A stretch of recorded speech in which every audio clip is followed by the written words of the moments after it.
The Mercy's hand moved through the dark void of space like a gentle giant. Her massive white hull stretched nearly 2 kilometers, covered in bright red medical crosses that could be seen from hundreds of kilometers away. The ship hummed with quiet activity as Captain Lee Minho walked through the corridors, checking on the rescue operation. "Captain, we have another transport coming in," called out Communications Officer Park Gina from the bridge. Her fingers danced across the control panel as she guided the small shuttle toward their docking bay. "This should be the last group from mining station Omega 7. Minho watched through the observation deck as the shuttle approached. Inside that small craft were the final survivors of a disaster that had shocked the galaxy. 3 weeks ago, Omega 7 had been a thriving mining operation with over 2,000 workers. Then the virus hit. Nobody knew where it came from. Some said it was released from deep underground during the mining operations. Others whispered about biological weapons. All Minho knew was that it killed fast and spread faster. Within days, the station was a tomb. "How many this time?" Minho asked as the shuttle docked with a soft thud. 37 more, Gina replied, her voice heavy. "Most are children, sir. The virus seems to hit adults harder."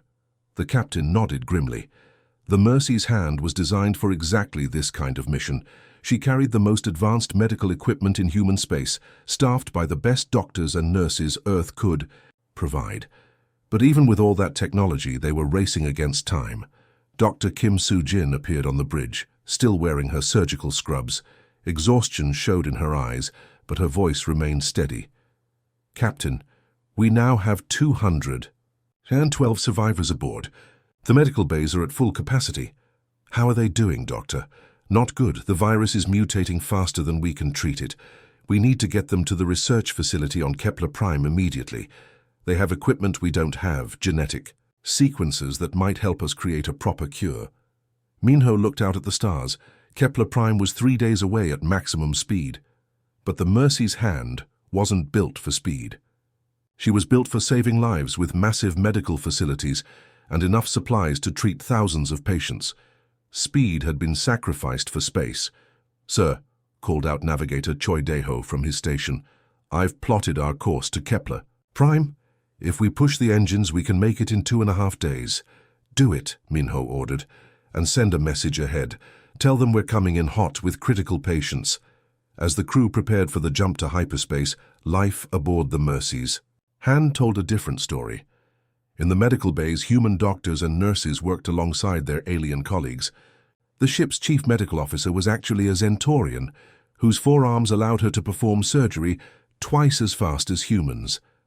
The ship's counselor was a telepathic Valdorian who could ease the mental suffering of patients, but it was the humans who ran the ship. Earth had become known throughout the galaxy for one thing above all others. When disaster struck, humans came running. Not to conquer or exploit, but to help. The Mercy's hand was one of 50 such ships scattered across human space, always ready to respond to emergencies. Young nurse Kang Somin moved between the patients, checking on a group of children who had lost their parents to the virus.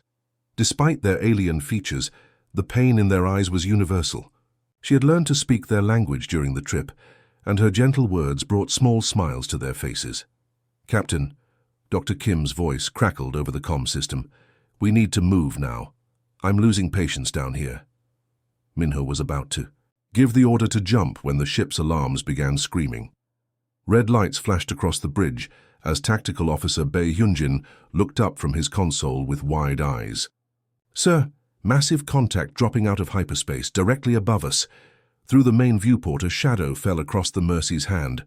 The Caltharian dreadnought was a monster of black metal and sharp angles, bristling with weapons. It was 3 times the size of the medical ship and built for one purpose: war. "This is Captain Lee Minho of the human medical vessel, Mercy's Hand." He broadcast immediately on all frequencies. His voice was calm, professional. "We are conducting a humanitarian rescue operation under galactic medical protocols. We have 6 civilians aboard requiring immediate medical attention. Please acknowledge." The response came not in words, but in fire. The first plasma blast tore through the ship's hull like paper. The Mercy's hand had no shields, no weapons, no defenses of any kind. She was built to heal, not fight. The blast ripped through the lower medical bay where the sickest patients were being treated. "Medical Bay 3 is gone," Dr. Kim's voice screamed over the comm. "We have casualties." The second blast hit the engine room. The lights flickered as power systems failed across the ship. Emergency lighting cast everything in an eerie red glow. "Her abandoned ship," Minho shouted over the alarms. "All hands to escape pods." Throughout the ship, crew members ran to their emergency stations. But this wasn't a drill. The Caltharian ship was systematically destroying their vessel, section by section. Escape pods began launching as the crew tried to save as many patients as possible. Lieutenant Yoon Ji-ho found himself in Escape Pod 7 with 12 other survivors. As their small craft ejected from the dying ship, he watched through the tiny viewport as the Mercy's hand broke apart. The beautiful white hull, with its symbols of healing and hope, was now twisted metal and debris. But the horror wasn't over. The Caltharian dreadnought began hunting the escape pods, destroying them one by one with precise weapons fire. Ji-ho watched in disbelief as pod after pod was vaporized, taking with them doctors, nurses, and the innocent civilians they had risked everything to save. His pod's emergency beacon had malfunctioned in the attack. In the darkness of space, invisible. To the enemy's senses, he was the only witness to the massacre. The only one left to tell the galaxy what had happened here. The Caltharian ship completed its work and vanished into hyperspace, leaving only silence and death in its wake. The distress signal from Lieutenant Yoon Ji-ho's escape pod traveled through the vast emptiness of space for 48 hours before reaching Earth's deep space monitoring station. The automated systems immediately flagged it as a priority, one emergency from a medical vessel. Admiral Song Hye-jin was in her office reviewing fleet deployment reports when her aide burst through the door. Commander Park Jin-woo's face was pale as he handed her the emergency tablet. "Ma'am, you need to see this immediately. It's from the Mercy's hand." Song took the tablet and felt her blood turn cold as she read the preliminary report. Medical ship destroyed. No survivors found. Single witness in damaged escape pod. She stood up slowly, her chair scraping against the floor. "Get me the Pentagon. War room. Full emergency session. Now." Within 30 minutes, Earth's top military leaders gathered in the secure underground facility. The room's massive holographic displays showed star maps, fleet positions, and diplomatic channels. Defense Minister Cho Tae-hyun arrived last, still wearing his formal dinner clothes from a state function. "What do we have?" he asked grimly. Song activated the main display. Lieutenant Ji-ho's battered face appeared, recorded from his hospital bed where he was recovering from exposure and dehydration. His voice was hoarse but steady as he began his testimony. The Mercy's hand was completing evacuation of mining station Omega-7. We had 212 sick civilians aboard, mostly children affected by the viral outbreak. Captain Lee Minho was preparing for the jump to Kepler Prime when they appeared. The recording continued as Ji-ho described the Caltharian dreadnought's sudden arrival. Song watched the faces around the table grow darker with each detail. They didn't respond to our medical identification signals. Captain Lee broadcast our humanitarian status on all frequencies, showed them our medical crosses, explained we had sick children aboard. They responded with weapons fire. General Kim Young-ho, head of Earth's Special Forces, leaned forward. "How many ships attacked?"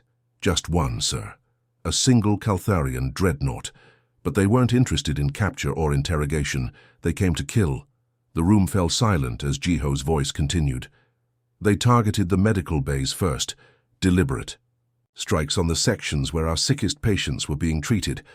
When we launched the escape pods, they hunted us down systematically. Pod after pod. They destroyed them all." Song paused the recording. Around the table, Earth's military leadership sat in stunned silence.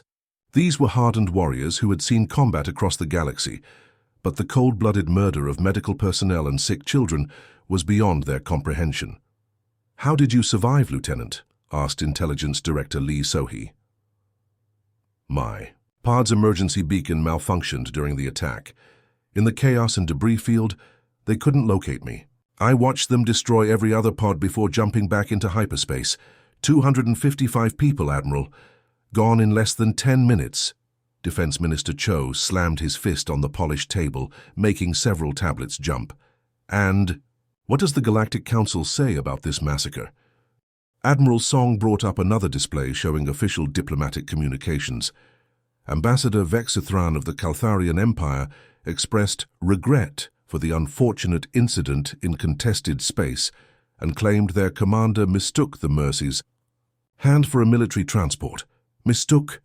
General Kim's voice was deadly quiet. A medical ship twice the size of a battle cruiser, covered in medical symbols, broadcasting humanitarian protocols?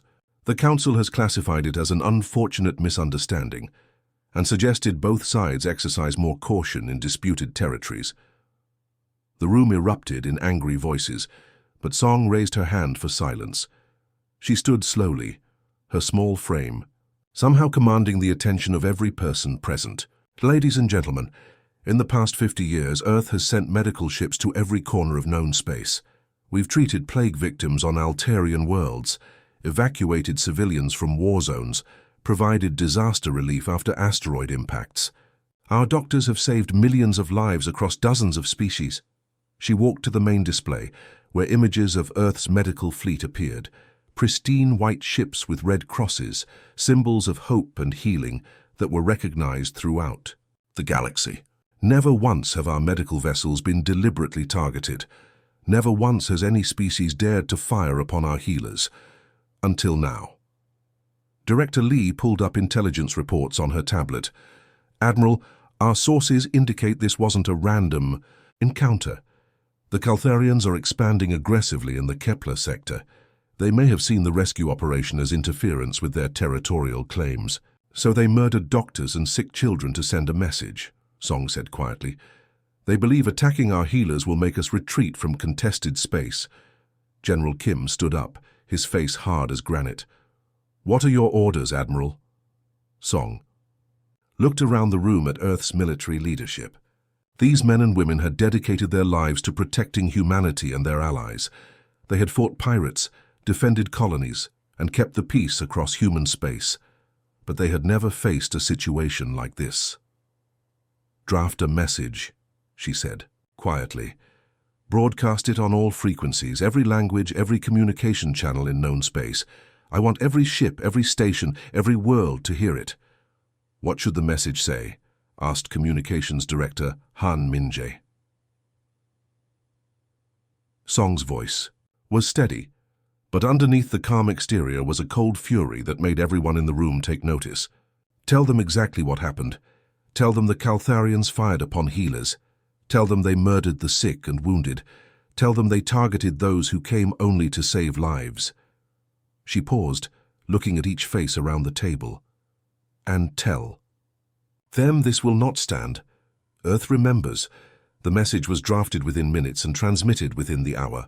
Across the galaxy, on space stations and planetary networks, in cantinas and council chambers, the same words echoed through the void. But it wasn't just the words that mattered. It was who was saying them. Earth had spent decades building a reputation as protectors and healers. When humans arrived, they brought medicine, not weapons. They evacuated the wounded. They treated the sick. They rescued the trapped. Now, for the first time in galactic history, someone had dared to attack them while they were doing what they did best, saving lives. The message spread like wildfire, through the communication networks. Within hours, every major species had received it. And across the galaxy, a single question began to emerge. What would Earth do now? The Caltharian High Command dismissed it as empty posturing. After all, what could a species of healers do against the military might of their expanding empire? They were about to find out that sometimes the most dangerous enemy is the one who chooses when to fight. 3 weeks after Earth's message echoed across the galaxy, Caltharian Fleet Commander Vextar stood in his command center on the fortress, world of Calth Prime. The massive alien towered over his subordinates, his four arms gesturing angrily as he read the latest reports. His scaled skin had turned a deep purple, a sign of extreme agitation in his species. "Explain this to me again," he growled, his voice like grinding stone. "7 destroyers, gone without a trace." His aide, a younger Caltharian named Zeknar, shuffled nervously through the data tablets. "Sir, the patrol ship simply vanished. No distress signals, no energy signatures, no debris fields. It's as if they never existed." Vextar's primary eyes narrowed, while his secondary eyes continued scanning the reports. The Caltharians were apex predators from a harsh world, evolved for conquest and warfare. In their 1,000-year history, they had never encountered anything like this. "What about the crew of the Death's Claw?" he demanded. Zeknar's skin shifted to a pale yellow, indicating fear. "We found them, sir, floating in space in their own escape pods. All 47 crew members alive and unharmed. And their ship, gone, sir, completely gone." Vextar slammed his fist on the command table, cracking the reinforced metal. "Ships. Don't just disappear, where are they?" The aide pulled up a holographic display showing the patrol routes. Red markers indicated where ships had vanished, scattered across 3 different star systems. "The crews all tell the same story, sir. They were on routine patrol when their ships suddenly lost power. Emergency systems activated, forcing them into escape pods. When they looked back, their vessels had simply vanished." Light years away, Commander An Seok-jin sat in the captain's chair of the Silent Promise, Earth's most advanced stealth frigate. The ship was barely visible even to its own crew, a sleek shadow that bent light around its hull using technology that shouldn't have existed. "Contact on sensors," reported Tactical Officer Han Miju from her station. "Caltharian destroyer, Savage, Blade, approaching on standard patrol vector." Seok-jin studied the enemy ship on his display. It was a typical Caltharian vessel, all sharp angles and weapon ports built for intimidation and destruction. The kind of ship that had fired on the Mercy's Hand. "Begin approach," he ordered quietly. "Silent running, maximum stealth." The Silent Promise moved like a ghost through space. Earth's engineers had spent decades perfecting stealth technology, originally designed for scientific research and exploration. Now it served a different purpose. "Sir, we're in position," reported Engineer Yu Jimin from the engine room. "Displacement field is ready," Seok-jin nodded. "Scan for life signs aboard the target." 41 Caltharians detected, Han Miju reported, all showing normal vital signs. "Good. Begin the sequence." What happened next would have seemed impossible to any observer. The Silent Promise activated its displacement field, a technology that could move objects through space without physically transporting them. Originally designed to relocate asteroids and space debris, it had been adapted for this special mission. The Caltharian destroyer's shields flickered and died as the displacement field interfaced with its systems. Emergency alarms blared throughout. The ship as the crew found themselves being automatically moved to escape pods. "What's happening?" screamed the Caltharian captain over his ship's comm system. "Why are the escape pods launching?" His crew had no answers.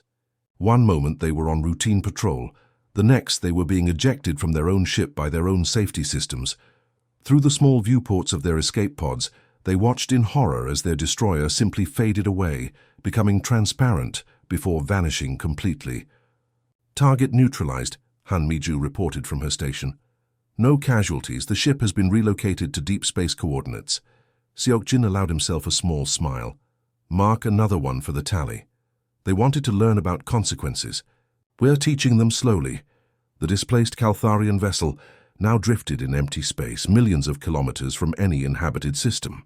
Its crew would be rescued eventually, but they would never forget the experience of watching their ship disappear around them. Back on Calth Prime, the reports continued to pile up. The Savage Blade was the 8th ship to vanish, its crew found. Floating in space with the same impossible story, Commander Vextar's skin had turned almost black with rage. "Sir," Zeknar said carefully, "there's something else. The humans, they're only targeting our military vessels, no civilian ships, no cargo haulers, no passenger transports, only warships." Vextar's 4 eyes focused on his aide. "What are you suggesting?" "They're sending a message, sir. They could be attacking anyone, but they're only going after our military. And they're not killing our crews." The fleet commander's secondary arms clenched into fists. Throughout Caltharian space, panic was spreading among the military ranks. Destroyer captains were reporting strange sensor readings, phantom contacts, that appeared and disappeared without warning. Some crews were refusing patrol duties, terrified of becoming the next to vanish. "Have we identified the human ships responsible?" Vextar demanded. "No, sir. Our sensors detect nothing. No energy. Signatures, no thermal readings, no gravitational disturbances. It's as if they're ghosts." What the Caltharians didn't understand was that Earth's stealth technology was based on completely different principles than their own. While most species used energy shields and sensor jammers, humans had developed displacement fields that could bend space-time itself. Their ships didn't hide from sensors. They existed in a slightly different dimensional phase. Lieutenant Commander Kim Haewon piloted her stealth corvette Whisper through the outer edge of Caltharian space. Her small ship was even more advanced than the Silent Promise, equipped with the latest displacement drives and phase shifters. "Target acquired," she reported to her crew. "Caltharian heavy cruiser Bone Crusher, heading for the Kepler sector." "That's one of the ships from their expansion fleet," noted her weapons. Petty Officer Shin Dongwoo. "They're probably heading to claim more territory." "Not anymore," Kim replied grimly. "Prepare for displacement sequence." The process had become routine for Earth's stealth forces. Approach unseen, disable the target's shields, transport the high crew to safety, then relocate the ship to empty space. No shots fired, no lives lost, but the message was clear. Earth could reach anywhere, anytime. Within minutes, another Caltharian warship had vanished, its crew found floating in space with their minds reeling from the impossible experience. The Bone Crusher now drifted in the void between stars, its weapons useless, its crew stranded but alive. Across the galaxy, other species watched with growing amazement as the Caltharian fleet slowly disappeared, ship by ship. The humans weren't destroying their enemies, they were simply making them go away. It was a level of technological superiority that bordered on the supernatural. But the most terrifying part wasn't the technology itself. It was the restraint. Earth could have easily destroyed every Caltharian vessel, but they chose not to. They were demonstrating that they had complete control over their enemies while refusing to become killers themselves. The hunt continued, methodical and precise. Each vanished ship carried the same message. Earth remembered the Mercy's hand, and the consequences were only beginning. High Admiral Zorth stood in his war chamber deep beneath the surface of Calth Prime, his massive form trembling with rage. The scaled warlord's forearms gestured wildly as he addressed his generals, his voice echoing off the blood-red walls decorated with the skulls of conquered enemies. 37 ships, he roared, his secondary eyes glowing with fury. 37 of our finest warships vanished like smoke. Our crews found floating in space, babbling about ghost ships and invisible enemies. General Kexmoth, a battle-scarred veteran of a dozen campaigns, shifted uncomfortably. "Sir, perhaps we should reconsider our approach. The humans possess technology. We don't understand. Reconsider." Zorth's voice dropped to a dangerous whisper. "For 1,000 years, the Caltharian Empire has conquered every species we've encountered. We are the apex predators of this galaxy. And now you suggest we bow to these soft-skinned healers?" The other generals remained silent. They had all seen the reports, watched the recordings of their ships simply disappearing. Some whispered that the humans had developed weapons that could erase matter itself. Others claimed they had mastered the ability to move through dimensions. Zorth's primary eyes blazed as he activated the holographic display in the center of the chamber. "They want to protect their precious medical ships.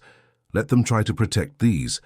The display showed 3 locations across human space: Hospital Station Mercy in the Centauri system, Medical Research Facility Hope near the Vega colonies, and the Children's Medical Station New Dawn orbiting Peaceful Haven world.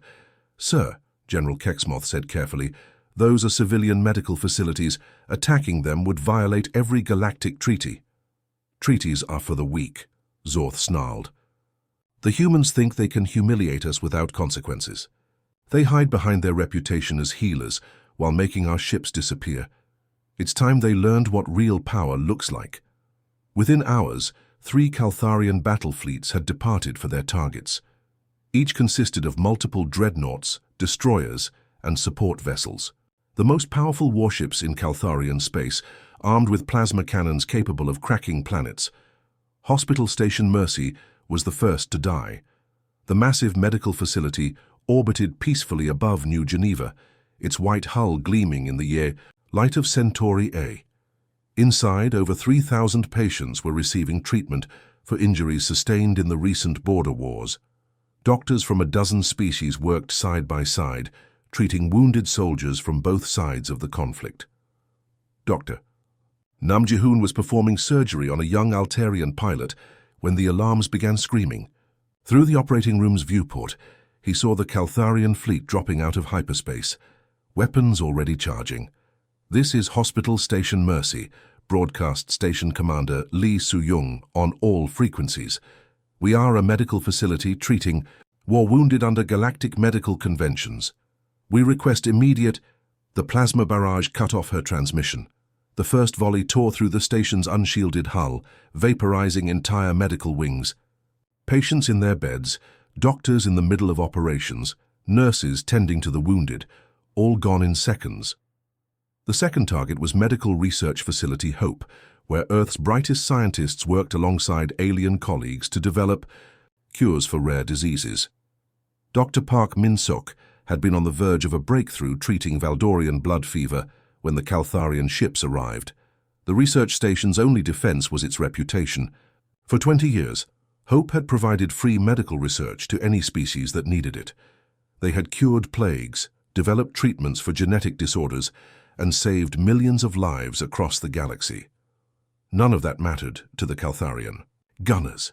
The facility exploded in a brilliant flash, taking with it decades of research and the lives of 800 scientists and medical personnel. The third attack was the most horrific. The Children's Medical Station, New Dawn, specialized in treating young patients with rare conditions. Alien children from across the galaxy came there for treatment they couldn't receive anywhere else. 6-year-old Mira, a Zentorian girl with a genetic condition affecting her forearms, was playing in the station's recreation area when the Caltharians attacked. The medical staff tried desperately to evacuate the children, but there wasn't time. The station died in silence, its emergency broadcasts cut short by overwhelming firepower. 400 children, their families, and the medical staff who had dedicated their lives to helping them, all murdered in minutes. News of the attacks reached Earth within hours. In the Pentagon's war room, Admiral Song Hye-jin stood motionless as the reports came in. Around her, Earth's military leadership watched in stunned silence as the casualty numbers climbed. 4,378 confirmed. "Dead," reported Intelligence Director Lee So-hee, her voice barely a whisper. "Including 612 children." Defense Minister Cho Tae-hyun sat heavily in his chair, his face pale. "They targeted children. They murdered children receiving medical treatment." Admiral Song didn't speak for a long moment. When she finally turned to address the room, her voice was colder than the void between stars. "Gentlemen, ladies, for 3 weeks we have shown the Caltharians remarkable restraint. We disabled their ships without killing their crews. We demonstrated our technological superiority while preserving life." She paused, her eyes hard as steel. "That restraint has now ended." "What are your orders, Admiral?" asked General Kim Young-ho. "Full deployment. Every stealth ship, every displacement field generator, every piece of advanced technology we've kept hidden. I want every major Caltharian military installation identified and targeted." "Ma'am," Communications Director Han Min-jae said carefully, "are we talking about military targets only?" "Every military installation," Song repeated. "Planetary defense platforms, orbital shipyards, fleet bases, training academies, weapons manufacturing, facilities, everything that supports their war machine. And the personnel? Relocate them safely, just as we've been doing. We don't become murderers, even now. But their ability to wage war ends today." Within 72 hours, Earth's response began. Across Caltharian space, massive military installations simply vanished, not destroyed in explosions of light and fire, but cleanly removed from existence and relocated to empty space billions of kilometers from any inhabited world. The Caltharian Fourth Fleet's command base was one of the largest military installations in their empire. Built inside a hollowed-out asteroid, it housed 50,000 personnel and served as the coordination center for their expansion into human space. Captain Choi Sunho, the base's human liaison officer, who had been captured years earlier and forced to serve the Caltharians, was in his quarters when the displacement began. The entire asteroid facility, complete with its shocked inhabitants, found itself drifting in the empty void between star systems. Emergency lighting flickered on as the base's sensors registered their impossible new location. 50,000 Caltharian. Military personnel stared through viewports at empty space, their minds struggling to comprehend what had happened. Then the message arrived on every screen throughout the facility, simple text in multiple languages, including Caltharian. "Now you understand. We could have done this from the beginning." Admiral Zorth received the reports in his deep bunker. One by one, every major military installation in Caltharian space had vanished. Orbital shipyards that had built their fleet for centuries, training academies that had produced generations of warriors, weapons factories that had armed their expansion, all gone, but the personnel were alive. 50 million Caltharian military members found themselves stranded in space, dependent on rescue ships to bring them home. They had been shown, in the most dramatic way possible, that Earth could have ended their civilization at any time. Tawa. Humans had moved entire military installations across space as easily as moving furniture. The technology required was beyond Caltharian comprehension, but the message was crystal clear. This was what restraint looked like, and it had just ended. As rescue operations began across Caltharian space, a single question echoed through their high command. If humans could relocate entire military bases, what would they do next? The Great Assembly Hall of the Galactic Council had never seen such chaos. Representatives from 47 different species filled the massive chamber, their voices creating a symphony of fear, anger, and confusion. The hall itself was a marvel. Fav engineering, built inside a hollow moon that orbited the neutral world of Sanctuary Prime. Ambassador Dr. Lim Hyuan sat quietly in the human delegation section, watching as species after species demanded answers. Her calm demeanor stood in stark contrast to the panic surrounding her. She had been Earth's voice in galactic affairs for over a decade, known for her diplomatic skills and gentle approach to conflict resolution. The Altarian delegate, his blue-scaled skin shimmering with anxiety, was the first to address her directly. His species had been among the first to establish peaceful relations with humanity, trading medical knowledge for Earth's agricultural techniques. Ambassador Lim, his translator device converting his clicks and whistles into standard galactic, "We must know how you accomplished the impossible." Entire military installations moved across space as if they were toys. The technology required should not exist. Dr. Lim stood slowly, her movements graceful despite the weight of recent events. Around the chamber, dozens of alien eyes focused on her small human form. She activated her podium's translation matrix, ensuring her words would be understood by every species present. "Honored delegates," she began, her voice carrying clearly through the vast chamber, "the technology you speak of is not new to humanity. We have used spatial displacement fields for over 30 years. A murmur of disbelief rippled through the assembly. The Zentorian trade minister, a massive creature with 4 arms and compound eyes, leaned forward in his specialized seating unit. 30 years, he buzzed, his translation device struggling with his rapid speech. "If you possessed such power, why did we never know?" "Because we used it to save lives, not take them," Dr. Lim replied. "When the Kepler mining disaster trapped 10,000 workers in collapsed tunnels, we moved entire mountain ranges to reach them. When the Vegan colonies faced extinction from asteroid impacts, we relocated the asteroids to safe orbits. When plague struck the outer rim worlds, we moved entire hospital complexes through space to reach the affected populations." The chamber fell silent as representatives processed this information. Dr. Kim Jinwoo, Earth's military attaché, activated a holographic display showing decades of humanitarian missions. Images filled the air above the assembly. Massive Earth, ships moving asteroids, relocating space stations, transferring entire populations from dying worlds to safety. "The precision of your attacks on Caltharian forces," pressed the Valdorian delegate, her telepathic abilities making her translator unnecessary, the surgical removal of military assets while preserving life. This speaks of weapons designed for warfare. Dr. Lim's expression hardened slightly. We build our tools to preserve life, not end it. When forced to act militarily, we act with surgical precision because we refuse to become indiscriminate killers. We could have destroyed every Caltharian world in a matter of hours. Instead, we chose to demonstrate restraint. At the back of the chamber, a commotion drew everyone's attention. Caltharian High Admiral Zorth was being escorted in, his massive form bound in energy restraints that hummed with power. The proud warrior who had ordered the massacre of human medical facilities now looked broken, his scaled skin pale with shock.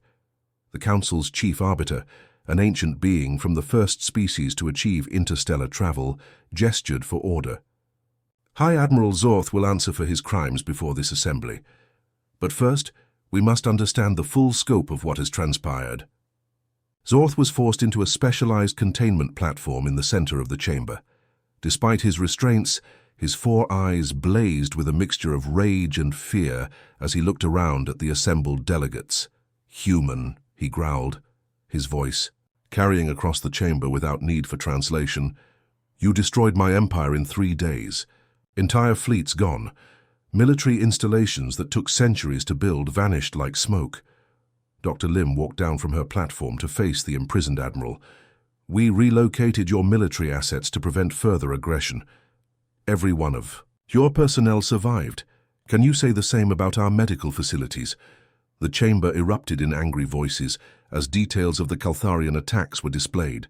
Images of Hospital Station Mercy, reduced to debris. Medical Research Facility Hope, vaporized along with decades of life-saving research. The Children's Medical Station New Dawn, destroyed with 400 young patients aboard. "You murdered healers," Dr. Lim continued, her voice growing colder. "You targeted the sick and wounded. You killed children who came to us for treatment they couldn't receive anywhere else." Zorth's secondary eyes widened as the full implications hit him. All this time you were holding back?" "Every human ship carries displacement technology," Dr. Lim confirmed. "Every one of our vessels can move objects through space, including entire planets if necessary. We choose not to use this capability for warfare." The Altarian delegate's voice trembled as he spoke. "You could have conquered the entire galaxy decades ago." "Conquest was never our goal," Dr. Lim replied. "We came to the stars to heal, to help, to share knowledge. When disasters strike, humans respond with medical aid and rescue operations. When wars break out, we treat the wounded from all sides. When plagues threaten entire species, we develop cures and distribute them freely." She turned to address the full assembly. "For 50 years, humanity has been your doctors, your disaster relief workers, your emergency responders. We have saved billions of lives across dozens of worlds. Our medical ships are symbols of hope throughout the galaxy." The silence in the chamber was absolute. Every delegate understood the terrifying truth. Humanity could have dominated the galaxy from the key moment they achieved interstellar travel, but chose instead to become its healers. "But when you target our healers," Dr. Lim's voice carried a cold finality that made several delegates shiver, "when you murder the innocent we've sworn to protect, you discover what we build when saving lives is no longer the priority." Zorth slumped in his restraints, finally comprehending the magnitude of his mistake. "We believed your mercy was weakness." "Our mercy is a choice," Dr. Lim replied. "One we make every day. But that choice has limits." The chief arbiter called for formal proceedings to begin. Within hours, the Caltharian Empire formally surrendered, agreeing to massive reparations including the construction of replacement medical facilities. High Admiral Zorth was sentenced to life imprisonment for war crimes, specifically the targeting of medical personnel and civilian patients. But more importantly, a new understanding spread throughout the galaxy. The humans who arrived with medical supplies and rescue ships, who treated plague victims and disaster survivors, who asked for nothing in return for their help, these same humans possessed the power to end civilizations. As the assembly dispersed, representatives from every species made careful note of the lesson learned. The creatures who chose to heal rather than harm, who built hospitals instead of battle stations, who sent doctors instead of soldiers. They were not weak. They were the most dangerous species in the galaxy, precisely because they chose not to. Dr. Lim remained in the chamber long after the others had left, looking up at the holographic display, still showing images of Earth's medical fleet. White ships, with red crosses, symbols of hope and healing that would now carry a different weight across the stars. Never again would anyone make the mistake of attacking human healers. The galaxy had learned that mercy, when pushed too far, could become the most terrifying force of all. The message would echo across space for generations. Humanity's greatest strength wasn't their weapons or their technology. It was their restraint, and the terrible consequences that followed when that restraint was finally broken. The end.